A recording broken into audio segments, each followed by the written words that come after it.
Votre présence parmi nous ce soir, ma chère Charlotte, permettez que je vous appelle Charlotte? Je vous en prie. Me donne le sentiment que se prolonge encore un peu l'état de grâce dans lequel je baigne depuis une semaine déjà, depuis que j'ai vu au cinéma le Cyrano de Bergerac de Jean-Claude Rappeneau. État de grâce dans lequel baigne aussi mon filou depuis la même projection, et même si la discrète bouée qui lui entoure la taille et consécutive à son mépris forcené de toute pratique sportive, lui est dans cette baignade d'un précieux secours.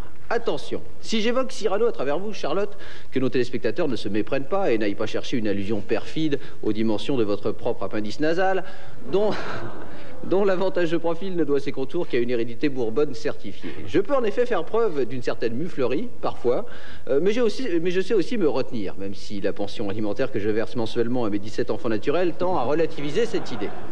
Non, je n'évoque Cyrano que parce que vous-même, aux côtés de Jacques Weber, que nous recevions jeudi, vous interprétâtes il y a quelques années ce rôle dont l'actualité fait qu'on en reparle tant ces jours-ci. Je veux bien sûr parler du rôle de Roxane. Ah ouais. Et je me revois cette soirée à Mogador, où je vins vous applaudir en compagnie du tout Paris des grandes premières théâtrales. Tout le monde se bousculait pour entrer. Et je me souviens, faisant la queue, coincé entre Richard Klederman et Henri Chapier, forcé à interpréter quelques pas d'une torride autant qu'involontaire lambada. Dans la salle, je revois pêle-mêle Filou, debout sur son strapontin et répétant de manière presque hypnotique à son voisin de devant « Chapeau, chapeau !» alors qu'il n'en portait pas. Jean-Claude Brialy, scrutant comme à son habitude le trou du souffleur. Patrick Sabatier, applaudissant debout à la fin de chaque tirade, persuadé que la pièce venait de toucher à sa fin.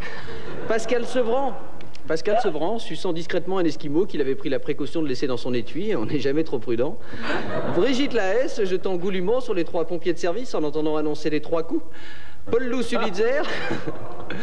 Sulitzer, occupant une loge à lui tout seul et s'exclamant à tout bout de champ quel affolant panache et quel débit allègre. Pour écrire comme ça, il m'eût fallu 100 nègres. Gilbert Montagnier, assis dos à la scène et souriant aux spectateurs. Il est content de lui, Antoine. Et ça le fait rire, ça le fait rire.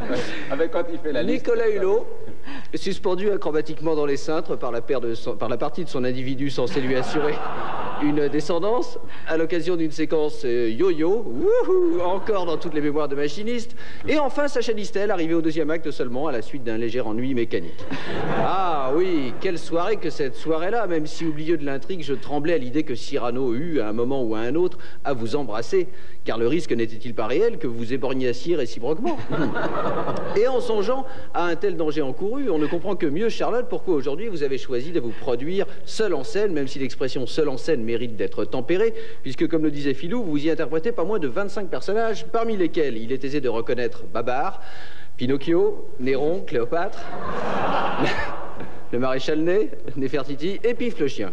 Voilà, mais il suffit, je me suis montré assez mufle comme ça pour ce soir, qu'il me soit permis, Charlotte, en vous accueillant, de saluer la comédienne drôle, enjouée et pétillante que vous êtes, et qui sut incarner avec tant de talent et de justesse dans Chouan, le film de Philippe de Broca que nous recevrons bientôt, avec Sophie Marceau, que nous recevions il y a peu. Et oui, c'est un petit monde que le monde du spectacle.